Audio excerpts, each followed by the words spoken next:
Hello friends, welcome to Eva's kitchen. ഇന്ന് നമ്മൾ തയ്യാറാക്കാൻ പോകുന്നത് ഒരു ബീറ്റ്റൂട്ട് ഹൽവയാണ്. ഇത് നമുക്ക് എങ്ങനെയാണ് തയ്യാറാക്കുന്നതെന്നൊന്ന് നോക്കാം. നമുക്ക് ബീറ്റ്റൂട്ട് ഹൽവ ഉണ്ടാക്കാനായിട്ട് ആവശ്യമുള്ള സാധനങ്ങൾ എന്തൊക്കെയാണെന്ന് നോക്കാം. അതിനായിട്ട് ഞാനിവിടെ 2 ബീറ്റ്റൂട്ടാണ് എടുത്തിരിക്കുന്നത്. വലിയ ബീറ്റ്റൂട്ടാണ്, ഏകദേശം ഇതൊരു 800 ഗ്രാംസ് വരും. അപ്പം ഇതിന് എങ്ങനെയാണെന്ന് നോക്കാം. അപ്പോൾ ഇത് ആദ്യമേ നമ്മൾ പീൽ ചെയ്ത് ഒന്ന് ചോപ്പ് ചെയ്തിട്ട് വരാം. ചോപ്പറിലിട്ട് ചോപ്പ് ചെയ്താലും മതി, ഇല്ലെങ്കിൽ ഗ്രേറ്റ് ചെയ്യാം. അപ്പോൾ നമുക്ക് പീൽ ചെയ്ത് ചോപ്പ് ചെയ്തിട്ട് വരാം. അപ്പം ദേ നമ്മുടെ ബീറ്റ്റൂട്ടൊക്കെ ഞാൻ തൊലി കളഞ്ഞ് ഞാനൊന്ന് ജസ്റ്റ് ഒന്ന് കട്ട് ചെയ്ത് വെച്ചിട്ടുണ്ട്. അതെല്ലാം ഇനി നമുക്ക് ഇതിനകത്ത് ചോപ്പറിനകത്തോട്ടിട്ടൊന്ന് ചോപ്പ് ചെയ്തിടാം.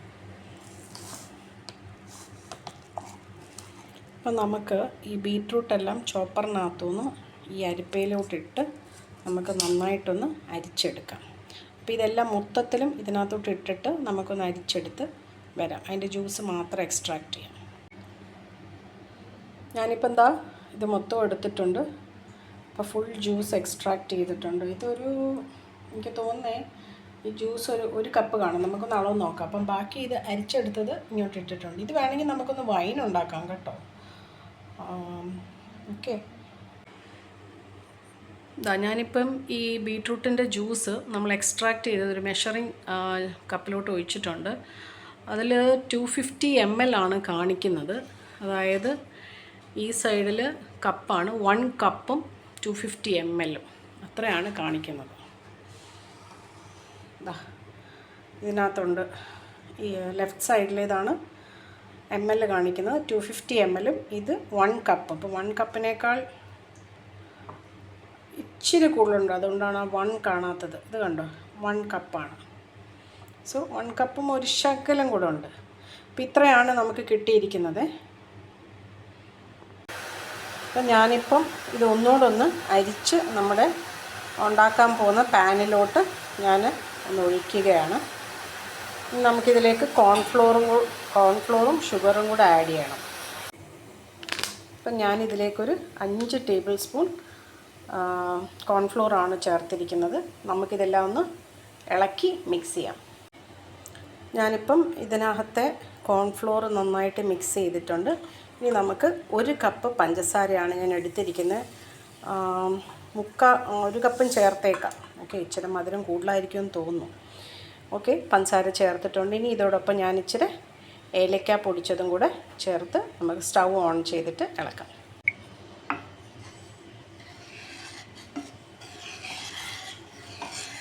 നമുക്കിത് കൈവിടാതൊന്ന് ഇളക്കിക്കൊണ്ടിരിക്കാം. ഇതിപ്പോൾ കട്ടിയായി വരും.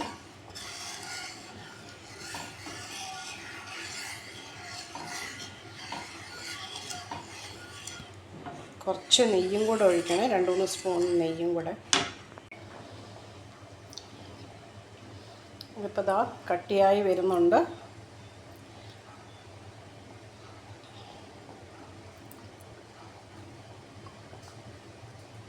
നമ്മൾ കൈവിടാതെ ഇതൊന്ന് ഇളക്കി കൊടുത്തുകൊണ്ടിരിക്കണം. കാരണം ഉണ്ടോ, നല്ല കട്ടിയായി വരുന്നുണ്ട്. ചെറിയ തീര് വേണമെങ്കിൽ ഇനിയിപ്പം വെക്കാം. ഞാൻ സിമ്മിലാക്കി.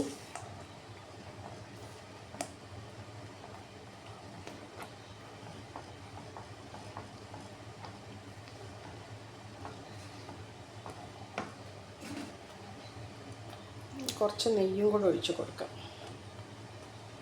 ഒരു 2 ടേബിൾ സ്പൂൺ നെയ്യ് ഞാൻ ഒഴിച്ചിട്ടുണ്ട്.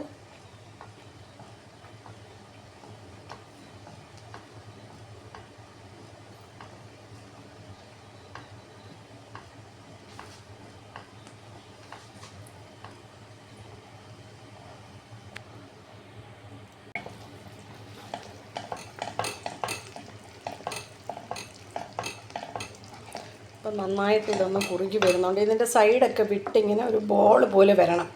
അതുവരെ നമ്മൾ ഇളക്കി കൊടുത്തുകൊണ്ടിരിക്കണം. ആവശ്യമെങ്കിൽ കുറേശ്ശെ നെയ്യ് ഒഴിച്ചു കൊടുക്കാം.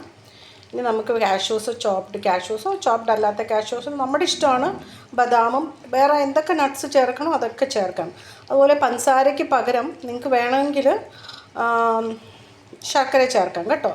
ശർക്കര ഒന്ന് ഉരുക്കിയിട്ട് നമ്മൾ ചേർത്താൽ മതി, അരിച്ച് ചേർത്താൽ മതി. ഒരു 10-20 മിനിറ്റ് ഇളക്കേണ്ടി വരുമേ. ഇങ്ങനെ കട്ടി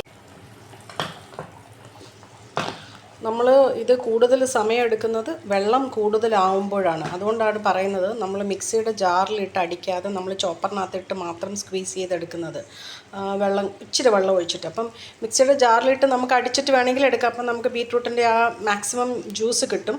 പക്ഷെ അങ്ങനെ അടിച്ചെടുക്കുമ്പം നമുക്ക് വെള്ളം കൂടുതൽ വേണ്ടി വരും. വെള്ളം കൂടുതലെടുത്താൽ കുറച്ച് ടൈം കൂടുതൽ എടുക്കുമെന്നേ ഉള്ളൂ, കുഴപ്പമൊന്നുമില്ല. മിക്സിയുടെ ജാറിലിട്ട് ഇച്ചിരി 1 ഗ്ലാസ് വെള്ളം ഒഴിച്ച് അരിച്ചെടുത്താൽ മതി. എന്നാലും കുഴപ്പമില്ല. പക്ഷേ ഇതാണ് പ്രശ്നം, ഈ ടൈം എടുക്കും. വെള്ളം എത്രയും കുറച്ച് ചേർക്കുന്നോ അത്രയും പെട്ടെന്ന് നമുക്ക് ഇത് അലുവയായി വരും. വെള്ളം ഫുൾ പറ്റണമല്ലോ, അതിനാണ് ടൈം എടുക്കുന്നത്. ഇനി നമുക്ക് ഈ കാഷ്യൂസും കൂടെ ഇതിൻ്റെ കൂടെ ചേർത്ത് ഇളക്കാം.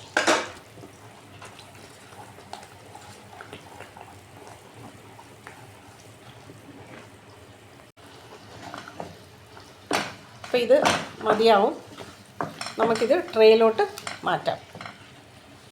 ഞാനിപ്പോൾ ഇവിടെ ഒരു സ്ക്വയർ റെക്റ്റാങ്കുലർ ട്രേ ആണ് എടുത്തിരിക്കുന്നത്. അതിനകത്ത് ഇച്ചിരി നെയ്യ് പുരട്ടി കുറച്ച് സെസമി വൈറ്റ് സീഡ്സും ഇട്ടിട്ടുണ്ട്, ഓയിലിട്ടിട്ട് സീഡ്സും ഇട്ടിട്ടുണ്ട്.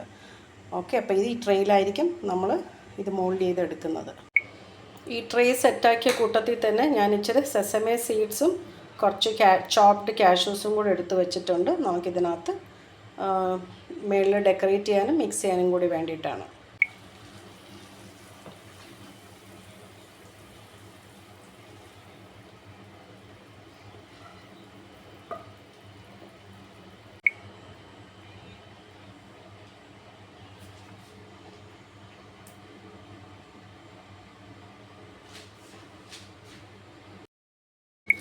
ഇനി നമുക്ക് ഈ പാത്രം ഒന്ന് കമത്തി ഇട്ടിട്ട് ഒന്ന് കൊട്ടി നോക്കാം.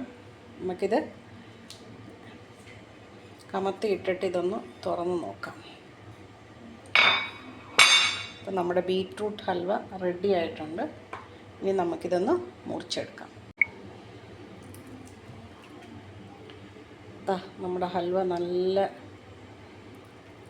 കറക്റ്റ് പരുവായിട്ട് വന്നിട്ടുണ്ട്. നമുക്കിതൊന്ന് മുറിച്ചെടുക്കാം.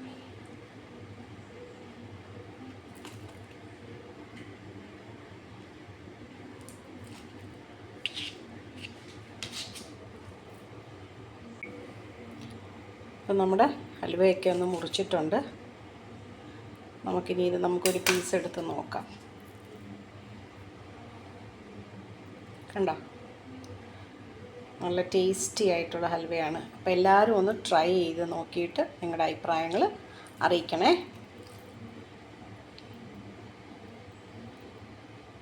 ഞാൻ താഴെ മാത്രം ഈ സെസമി സീഡ്സ് ഇട്ടിട്ടുള്ളൂ. ഇവിടെ മേളിലും വേണമെങ്കിൽ നിങ്ങൾക്ക് ഇടാം, അതൊക്കെ അവരവരുടെ ഇഷ്ടമാണ്. ഞാനിപ്പോൾ ഇങ്ങനെ ഇട്ടിട്ടുള്ളൂ. എല്ലാവരും അപ്പോൾ ഇതൊന്ന് ട്രൈ ചെയ്തിട്ട് അഭിപ്രായങ്ങൾ കമൻറ്റ് ചെയ്യണേ.